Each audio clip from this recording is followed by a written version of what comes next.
அனைவருக்கும் வணக்கம்.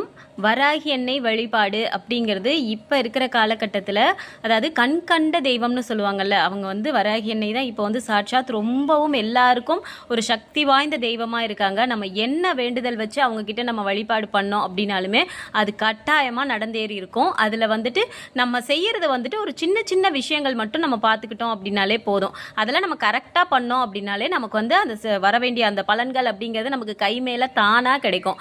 அதே மாதிரி வராகி அன்னை வழிபாடு அப்படிங்கும் போதே அதுக்கு உகந்த நாட்கள் அப்படின்னு பார்த்தோம்னா பஞ்சமி நாள். அது வளர்பிறை பஞ்சமியோ அல்லது தேய்பிறை பஞ்சமியோ எடுத்துக்கலாம். இப்போ வளர்பிறை பஞ்சமி அப்படின்னு சொல்லி எடுத்தோம்னா நமக்கு வளர்ச்சிக்குரிய என்ன வகையான கோரிக்கை உங்களுக்கு இருக்கு, நம்மளுடைய வாழ்க்கைக்கு நம்மளுடைய ஆசைகள் எது இருக்கு, நமக்கு வேலை கிடைக்கணும், கல்யாணம் நடக்கணும், இல்லை குழந்தை பேரு கிடைக்கணும், இந்த மாதிரி நிறைய இருக்கும் இல்லையா. ஸோ நம்மளுடைய வளர்ச்சிக்கு முன்னேற்றத்திற்கு அப்படிங்கும்போது நம்ம வளர்பிறையில் சூஸ் பண்ணலாம். அதே மாதிரி தேய்பிறை அப்படிங்கும்போது நமக்கு இருக்கக்கூடிய கஷ்டங்கள் எதுவாக இருந்தாலும் சரி, நமக்கு வாழ்க்கையில் எடுத்துக்கிட்டோன்னா நமக்கு நல்லது நடக்குதோ இல்லையோ, கெட்டது நம்மளால் நடக்குதோ இல்லையோ, மற்றவங்களால எப்படியாவது ஏதாவது ஒரு கஷ்டம் வந்துடும். ஸோ அந்த கஷ்டம் தீரணும் அப்படின்னு உங்களுக்கு எப்பேற்பட்ட கஷ்டமாக இருந்தாலும் வராகி அன்னையுடைய பாதத்தில் போய் நீங்கள் அதை வச்சுருங்க. உடம்பு சரியில்லையா, அந்த நோய் தீரணும் அப்படின்னு சொல்லிட்டு தேய்பிறையில் பண்ணலாம். அதே மாதிரி நம்மளோட உடல் ஆரோக்கியம் மேம்படணும் அப்படின்னு சொல்லிட்டு வளர்பிறையில் ஆரம்பிக்கலாம். ஸோ நம்ம ஆரம்பிக்கிறது தான் கணக்கே தவிர தொடர்ந்து அந்த 8 கைகளை உடைய அந்த வார்த்தாளி தாயை நம்ம வணங்குறதுக்கு தொடர்ந்து 8 பஞ்சமி நம்ம வழிபாட்டு முறையை தொடர்ந்து பண்ணணும். நம்ம தொடங்குறது தான் கணக்கு. அதுக்கப்புறம் வரக்கூடிய எல்லா வளர்பிறை தேய்பிறை பஞ்சமிலையுமே நம்ம அவங்கள வழிபாடு பண்ணலாம்.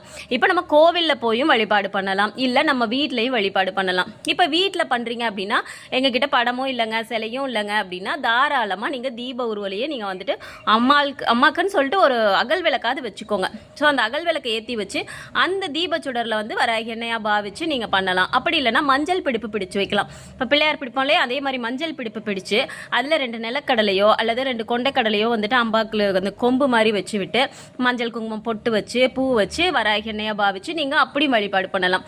அதுக்கப்புறமா நம்ம வழிபாடெலாம் முடிச்சதுக்கப்புறம் அந்த மஞ்சளை எடுத்து ஒரு டப்பாவில் போட்டு பன்னீர் விட்டு குழச்சி நம்ம வீட்டில் இருக்க எல்லாருமே நெத்திலையும் இட்டுக்கலாம். ஸோ வராகி அன்னை வழிபடுறதுக்கு அப்படிங்கிறது நம்ம மனசு நம்ம பண்ணணும் அப்படின்னு பண்ணனாலே போதும். அதே மாதிரி வராகி அன்னையை நம்ம வழிபடணும் அப்படின்னா சிவபெருமானை எப்படி நம்ம வழிபடணும் அப்படின்னா அவரோட உத்தரவு, அவரோட பக்தர்களை அவர் தான் தேர்வு செய்வார்னு சொல்லுவாங்க இல்லையா.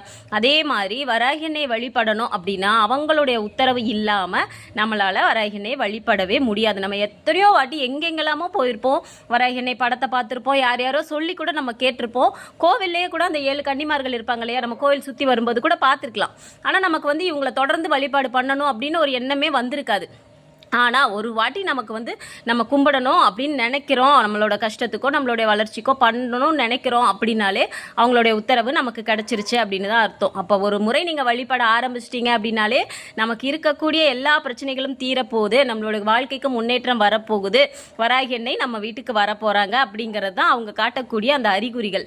ஸோ இந்த மாதிரி முறைகளில் நம்ம வழிபாட்டு முறைகளை பண்ணணும். இப்போ பஞ்சமி தினம்னு எடுத்தோன்னா விரதம் இருந்தும் வழிபாடு பண்ணலாம், விரதம் இல்லாமலும் வழிபாடு பண்ணலாம். நம்ம வைக்க வேண்டிய அந்த கோரிக்கை இருக்கு பார்த்தீங்களா, அது நேர்மையான கோரிக்கையா இருக்கணும். நமக்கு என்ன தேவையோ அதை மட்டும் சொல்லி நம்ம வழிபாடு பண்ணணும்.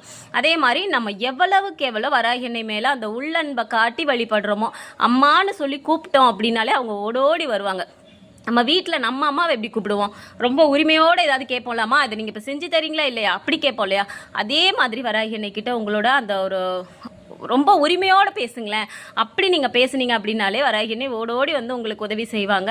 ஸோ இது பஞ்சமி நாட்களில் நம்ம செய்ய வேண்டியது. அப்படி நம்ம பஞ்சமி நாளில் நம்ம வழிபாடு பண்ணும் போதும் நம்ம செய்யக்கூடிய அந்த சிறு சிறு தவறுகள் இருக்கு இல்லையா, அதனால கூட நம்மளுடைய அந்த வேண்டுதல் அப்படிங்கிறது தாமதமாகிறதுக்கு ஒரு சின்ன சின்ன இதுதான். அது என்னென்ன மாதிரியான தவறுகள் அப்படின்னு சொல்லி கேட்டோன்னா, இப்போது வராகி அன்னைக்கு நம்ம தேங்காய் தீபம் ஏற்றி வழிபாடு பண்ணுவோம். அது நம்ம கோவில்லையும் சரி வீட்லையும் சரி பொதுவாகவே பெண் தெய்வங்களுக்கு நம்ம அந்த தேங்காய் தீபம் போட்டு வழிபாடு பண்ணோம் அப்படின்னா அது ரொம்பவும் சிறப்பான பலனை கொடுக்கும். அதுவும் வராகி அன்னைக்கு அது சிகப்பு திரி போட்டு நம்ம ஏற்றி வழிபாடு பண்ணும்போது அது இன்னும் முன்னேற்றத்தை கொடுக்கும் அப்படின்னு சொல்லுவாங்க. ஸோ தேங்காய் தீபம் போடுறது இல்லாமல் எக்ஸ்ட்ராவாக நம்ம அவங்களுக்கு பஞ்சதீப விளக்கு அப்படிங்கிறது போடணும். அந்த பஞ்சதீப விளக்குனா என்னென்னா, அந்த பஞ்சமி நாயகி அந்த பஞ்சதீப விளக்கில் தான் அமர்வாங்க அப்படின்னு ஐதீகமாக கருதப்படுது. அப்படிங்கிறனால அது ஒரு குத்து விளக்காக இருக்கலாம், 5 முகம் கொண்டது. இல்லை இப்போ அகல் விளக்கெல்லாம் கடைகளில் இப்போ 5 முகம் கொண்டதே கிடைக்க ஆரம்பிச்சிருச்சு, அதை கூட ஏற்றலாம். இல்லை தனித்தனி அகலாக கூட ஏற்றலாம். நம்ம இந்த மாதிரி முறைகளில் பஞ்சதீப விளக்கு ஏற்றி வழிபாடு பண்ணணும். இந்த அகல் தீபத்தை தவிர நம்ம தனியாக வேறு ஏதாவது நம்மக்கிட்ட இருக்கிற அந்த விளக்கு ஏற்றணும்னு சொல்லிட்டு இப்போ கடைகள்ல எல்லாம் ஃபேஷன் டசனாக கூட நிறைய விளக்குகள் விற்குது. ஸோ அந்த மாதிரி விளக்கெல்லாம் வாங்கி தயவு செஞ்சு ஏற்றிடாதீங்க. ஏன்னா அதில் வந்து இரும்பு சம்மந்தப்பட்ட அந்த ஏதாவது உலோகம் கலந்துருக்கு அப்படின்னா கட்டாயமாக ஏற்றக்கூடாது. ஏன்னா இரும்பு அப்படிங்கிறது பார்த்தோன்னா சனி பகவானுக்கு உகந்தது. அதை ஏற்றி நம்ம வராகி அன்னைக்கு வழிபாடு பண்ணக்கூடாது. இது ஒன்று. ரெண்டாவது என்ன அப்படின்னா, நம்ம வராகி அன்னைக்கு ஏற்றக்கூடிய அந்த தீபம் அப்படிங்கிறது ஒன்று கிழக்கு முகம் பார்த்து இருக்கணும், இல்லைனா வடக்கு முகம் பார்த்து இருக்கணும். ஏன்னா வராகி அன்னைக்கு உரிய திசை அப்படின்னு பார்க்கும்போது வடக்கு திசை. நம்ம வடக்கு திசையில் வச்சு வழிபாடு பண்ணோம் அப்படின்னா இன்னும் சிறப்பான பலனை கொடுக்கும். அதனால் இந்த 2 திசை இருக்க மாதிரி பார்த்துக்கோங்க. அடுத்ததாக 3வது என்ன அப்படின்னா, இப்போ நம்ம தேங்காய் தீபம் ஏற்றினாலும் சரி, இல்லை அகல் தீபம் அந்த பஞ்ச தீப விளக்கு ஏற்றுறோம் அப்படின்னாலும் சரி, ஏற்றுறதுக்கு முன்னாடி நம்ம செய்யக்கூடிய அந்த தெரியாமல் செய்கிற தவறு தான் இது. என்னென்னா நிறைய பேர் நானே கோவிலில் பார்த்துட்டு நான் சொல்லியிருக்கவும் செஞ்சுருக்கேன். என்ன பண்ணுறாங்கன்னா, விளக்க வச்சுட்டு அதில் திரியை போட்டு அதுக்கப்புறமா எண்ணெய் ஊற்றி நம்ம தீபம் போடுறது. ஸோ அந்த மாதிரி எப்போவுமே பண்ணக்கூடாது. என்ன பண்ணணும்னா, இப்போ விளக்கு வச்சுருக்கீங்களா, அதில் வந்துட்டு நல்ல அந்த குளம் நிரம்புற அளவுக்கு ஃபுல்லாக நீங்கள் எண்ணெயை ஊற்றிட்டு அதுக்கப்புறமா தான் திரியை போட்டு நீங்கள் விளக்கு ஏற்றணும். நம்ம தெரியாமல் திரியை போட்டு வெறும் விளக்கில் திரியை போட்டு நம்ம அதுக்கப்புறமா எண்ணெய் ஊற்றி ஏற்றுறதுனால இது வந்து நம்ம தரித்திர தேவியை வழிபடக்கூடிய ஒரு முறை.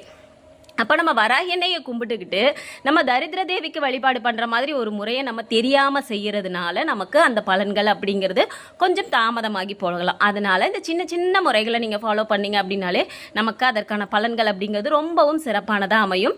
அதே மாதிரி இந்த ஒவ்வொரு பஞ்சமிக்குமே வந்து அந்த தேதி திதி நேரம் என்ன, எப்படிலாம் விரதம் இருக்கணும், அந்த முக்கிய நாட்கள் வரும். அம்பாளுக்கு வந்துட்டு அந்த ஆஷாட நவராத்திரியாக இருக்கட்டும், இல்லை வசந்த பஞ்சமி, இந்த மாதிரி முக்கியமான நாட்கள்லாம் வரும். ஸோ அதற்கான பதிவுகள்லாம் தெரிஞ்சுக்கணும். எப்படிலாம் வராகி அன்னை வழிபாடு பண்ணணும், எதுக்கு எந்தெந்த மாதிரியான திரிகள் போட்டு ஏற்றணும், எப்படி வழிபாடு பண்ணணும் அப்படிங்கிறதெல்லாம் நான் வந்துட்டு வரப்போகிற அடுத்தடுத்த வீடியோஸில் நான் கொடுக்குறேன். ஸோ இதை பற்றின அப்டேட்ஸ்லாம் தெரிஞ்சுக்கணும் அப்படின்னா நம்மளோட சேனலையும் சப்ஸ்கிரைப் பண்ணிக்கோங்க.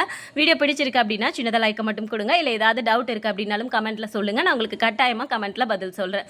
ஸோ தேங்க்ஸ் ஃபார் வாட்சிங்.